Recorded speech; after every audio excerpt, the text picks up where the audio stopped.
राधिका जी एक आम मध्यम वर्गीय परिवार की मुखिया थी। वे अपने बेटे विनय और बहू मानसी के साथ रहती थी। एक बेटी रीचा थी जो कि शादी के बाद अमेरिका में बस गई थी। राधिका जी के पति की मृत्यु बहुत पहले ही हो चुकी थी। विनय और मानसी की शादी को 5 साल हो गए थे, लेकिन अब तक उनकी कोई संतान नहीं थी। राधिका जी की बहू मानसी भी जॉब करती थी, जो कि राधिका जी को बिल्कुल भी नहीं सुहाता था। वे जल्द से जल्द दादी बनना चाहती थी, लेकिन मानसी और विनय यह अच्छी तरह से जानते थे कि अभी मानसी का जॉब करना कितना जरूरी था। राधिका जी अपने बेटे से इस बारे में बात करती तो वह किसी न किसी बहाने से बात को टाल देता था। इसलिए वे मानसी को ही परेशान करने के बहाने ढूंढती रहती थी ताकि वह अपनी जॉब छोड़ दे। और अभी कोरोना काल में तो मानो उनके मन की मुराद ही पूरी हो गई थी। हालांकि वे दिल की बुरी नहीं थी, लेकिन पोते की चाह में वे ना चाहते हुए भी ऐसा कर जाती थी। अपनी हम उम्र सहेलियों को दादी बनते देखकर उनका मन दुखी हो जाता था। उस दिन भी घर में ऐसा ही कुछ हुआ। ऑफिस में काम की वजह से मानसी देर तक सोती रही और राधिका जी को अच्छा खासा मौका मिल गया। ये क्या बहू, अभी तक सो रही हो? पता है सुबह के 10 बज गए हैं। विनय भी बेचारा कब से उठकर ऑफिस के काम पर लग गया है और तुम हो कि अभी तक सोई पड़ी हो। चलो अब उठकर सबके लिए चाय नाश्ता बना लो। मुझसे कुछ हो ही नहीं पाता है, वरना मैं तो तुम्हारे भरोसे कभी ना रहती, खुद ही सब कर लेती। सॉरी माँ जी, वह देर रात तक काम चलता रहा, इसलिए सुबह सुबह ही सो पाई थी, इसलिए समय का पता ही नहीं चला। आप चलिए, मैं अभी जल्दी से आती हूँ। हाँ हाँ ठीक है, मेरा कुछ नहीं, पर विनय को देख लो, उसे कुछ चाहिए तो नहीं? कब से उठा है बेचारा। हे भगवान, मुझे जल्दी से ठीक कर दे ताकि मैं ही अपने बेटे का ध्यान रख सकूं। राधिका जी ने नाटकीय अंदाज में कहा। राधिका जी ने अपनी बहू को उठाते हुए कहा। मानसी ने घड़ी देखी तो वाकई 10 बज गए थे। आज उसकी आंखें कैसे नहीं खुली। वह जल्दी जल्दी अपने काम निपटाकर हॉल में आई तो विनय अपने लैपटॉप के साथ ऑफिस के काम कर रहा था। उसने किचन जाकर चाय नाश्ता बनाया और फिर रात के बर्तन साफ किए और झाड़ू पोछा करके नहाने चली गई। दरअसल कोरोना वायरस की बढ़ती बीमारी की वजह से शहर में पूरी तरह लॉकडाउन किया गया था, इसलिए काम वाली बाई भी नहीं आ रही थी। मानसी खुद एक इंटरनेशनल कंपनी में काम करती थी। उसका ऑफिस टाइम निश्चित नहीं होता था, अधिकतर उसे रात में देर तक काम करना होता था। कल भी उसका काम देर तक चलता रहा, इसलिए वह देर तक सोती रही। वह नहाकर आई तो देखा कि उसकी सास अपने कमरे में अपनी सहेली से फोन पर बात कर रही थी। बातचीत में अपना नाम सुनकर वह सास की बात सुनने लगी। अरे शारदा, तुम भी अपनी बहू को ज्यादा सर पर मत बैठाओ। बहू को ज्यादा उड़ने दोगी तो कल को अपनी नौकरी के चक्कर में वह तुम्हें ही घर की नौकरानी बनाकर छोड़ेगी। मैं तो भाई शुरू से ही मानसी के नौकरी के खिलाफ थी। अब करे नौकरी शौक से, पर साथ साथ घर के काम भी करे।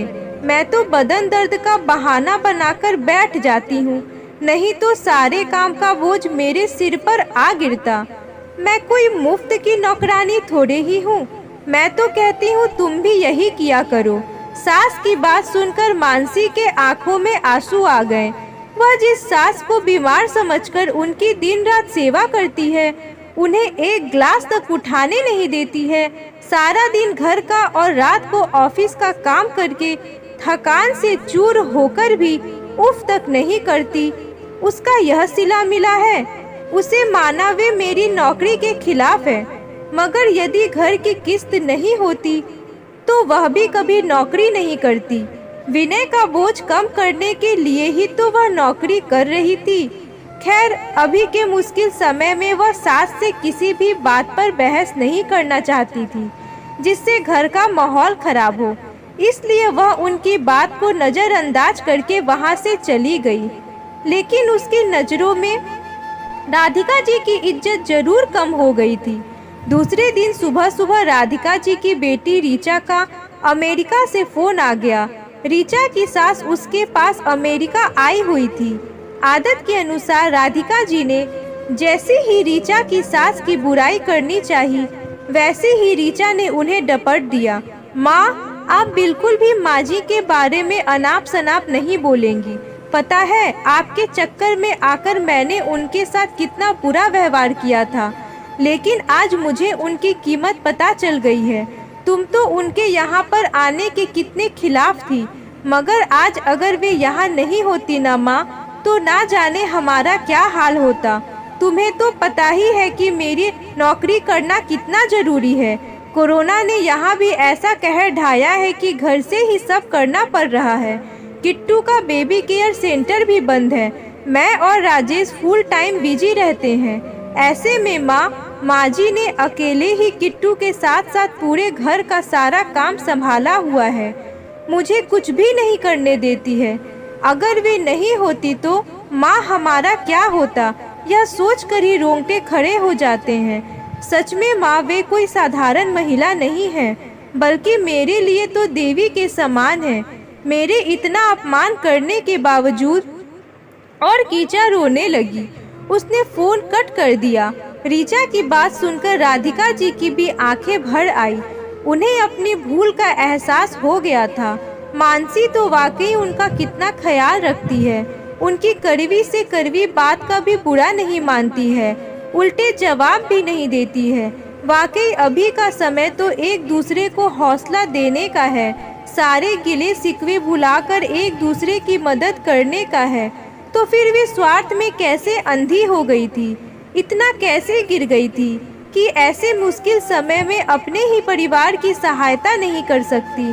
उन्होंने उसी समय मानसी को बुलाकर उसके सिर पर प्यार से हाथ फेरते हुए कहा, मानसी, आज से घर के कामों की आधी जिम्मेदारी मेरी रहेगी। मैंने आज तक तुम्हें जो भी कहा और किया उसके लिए सॉरी। चलो अब तुम जाकर आराम करो, खाना मैं बना लूँगी। इधर सास का बदला हुआ रूप देखकर मानसी की भी आंखों में खुशी के आंसू आ गए और अपनी सास के प्रति उसके मन में फिर से पहले वाला सम्मान वापस आ गया था।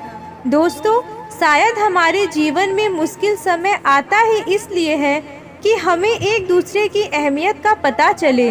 अपनी गलतियों का एहसास होने और आगे बढ़कर माफ़ी मांगने से वाकई इंसान छोटा नहीं बल्कि बहुत बड़ा हो जाता है।